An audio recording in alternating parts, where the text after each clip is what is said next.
It's pretty cynical of you to say that U.S. intel is just garbage and, doesn't No, that's what Trump said. report accurately. I never said that. That's what Trump said standing in Helsinki next to Vladimir You're going Putin. to bet your I left watched it in real time. You're going to bet your left eye, okay, this is what you said, that the reason that we're doing the Iran thing is bogus. You think it's bogus? You said it many times. There was no imminent nuclear threat, and U.S. intelligence shouldn't be blamed.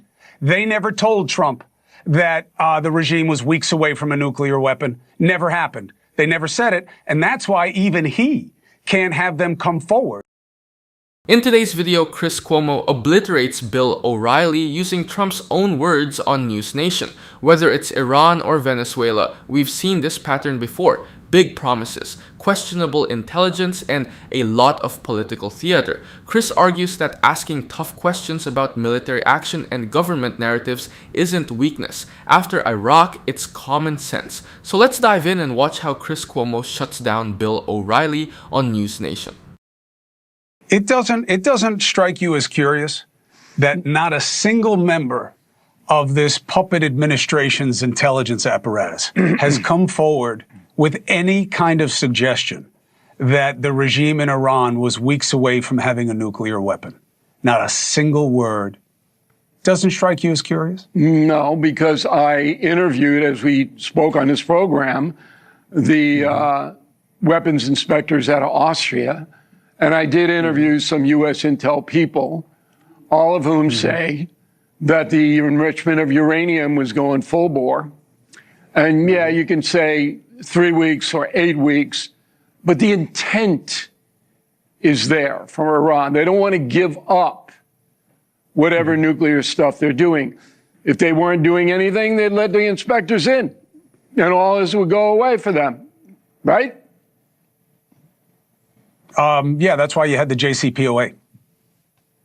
Well, look, whatever initials you want to use, they won't allow any weapons inspectors in to see what they are doing. I do trust U.S. intelligence. I don't think it's a compromised outfit as some political outfits are.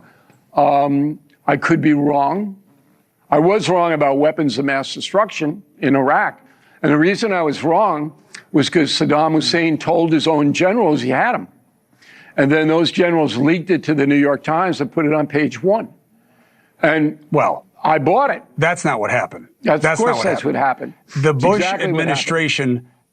administration lied about there being yellow cake uranium and there being weapons of mass destruction. I don't know about and yellow. That's how it started. It didn't come through the New York Times. It came through the Bush administration. If you go back, Mr. Fair Broker. And this is easy for you to do. It was on page 1 of the New York Times. I'm sure it was. They had weapons of mass destruction, and it ruined a person you know's career. The reporter who wrote it. I'm well aware. I'm well aware of what happened. Also ruined. Because every word I said is true. Well, you think every word you say I is can true. Prove it. That's okay. Cuomo, you want to put 10 grand on it now? I'll prove it. Yes. I'll tell you what. I'll put $100,000 on this proposition that the idea that Iraq had weapons of mass destruction did not start with the New York Times. It started with the Bush administration, and that's why Colin Powell wound up losing his career when he very well could have been a superior president of the United States. No, because they made it up, they ruined Saddam intelligence Hussein. Careers, and they lied. It started Look, with... he may have been saying it, but to blame the New York Times for what the Bush administration did, no. It started with Saddam. I'll give you that. But that's not what we're talking about. And it also doesn't matter because it never ends, Bill. We're doing it right now with what's happening in Iran, and I would bet my left eye that if they do something in Cuba, there will also be something we didn't know that they had brewing, that it had to happen right now. And I think the American people are about to show in the midterms they signed up for a war at home over affordability, over health care, over what's going to happen in the new economy, and that is all being distracted from by these moves. Fair to say? The US spent years being told there were weapons of mass destruction, that the threat was urgent, and that military action couldn't wait. Thousands of American lives and trillions of dollars later, the core justification turned out to be wrong. That permanently damaged public trust. So when politicians and commentators immediately jump to "we have to act now" with countries like Iran, people are naturally going to ask for evidence instead of just rhetoric. And Chris is right to point out how often these situations seem to escalate with vague timelines and worst-case scenarios. Weeks away from a nuclear weapon has been a talking point with Iran for years across multiple administrations. That doesn't mean Iran is harmless, but it does mean Americans have learned to be cautious when hearing absolute certainty from political leaders. The other thing Cuomo is getting at is how foreign policy fear can become political distraction. While Americans are struggling with housing costs, healthcare bills, wages not keeping up with inflation, and political dysfunction at home, Washington constantly shifts attention toward the next international crisis.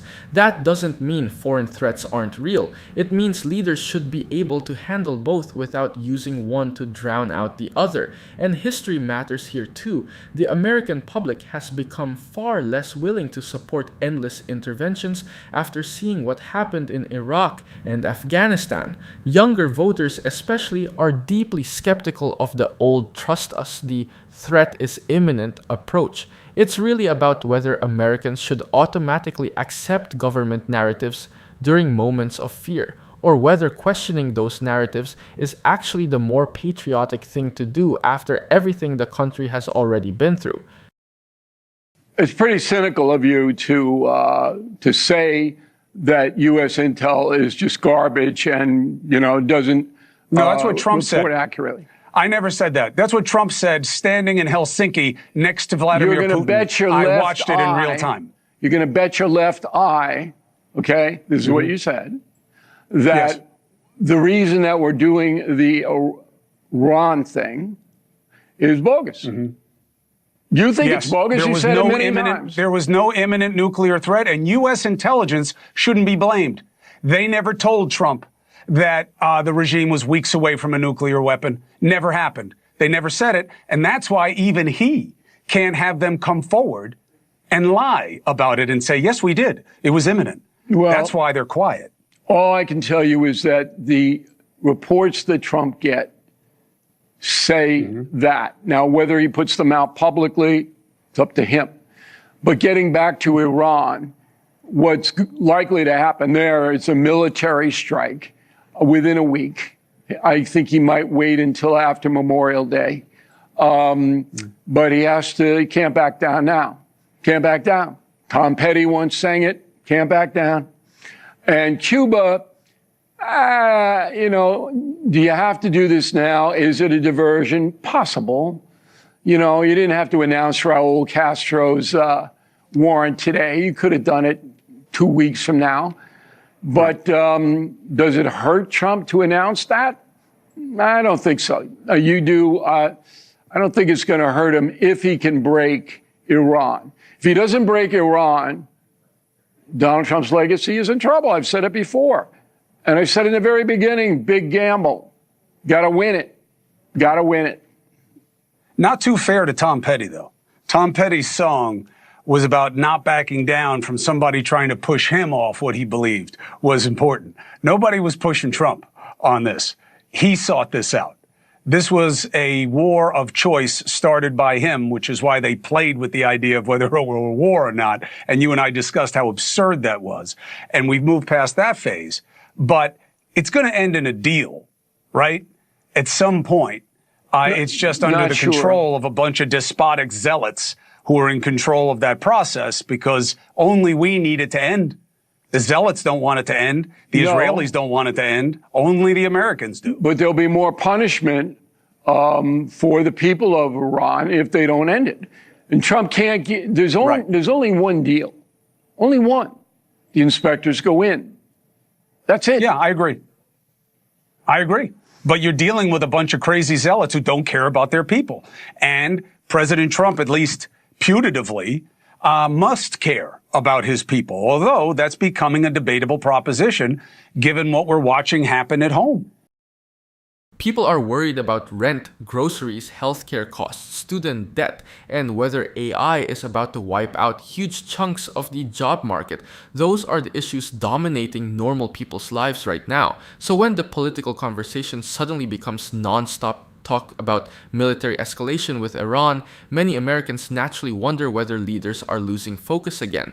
And history explains why skepticism is so high. After the Iraq War, Americans became much less willing to instantly accept claims about imminent threats without hard evidence. Polling over the last decade consistently shows majorities of Americans oppose large-scale military involvement in the Middle East because they've seen how these wars start versus how they actually end. That's the bigger point Cuomo is making. Military action is often presented as quick, necessary, and strategic, but the long-term consequences usually hit ordinary people the hardest. Higher spending, instability, inflation spikes tied to oil markets, veteran healthcare costs, and political division that lasts for years. And there's another uncomfortable reality here too. Foreign policy crises often dominate media coverage so completely that domestic failures disappear from the spotlight. Whether intentional or not, it changes the political conversation overnight. Chris also touches on something important about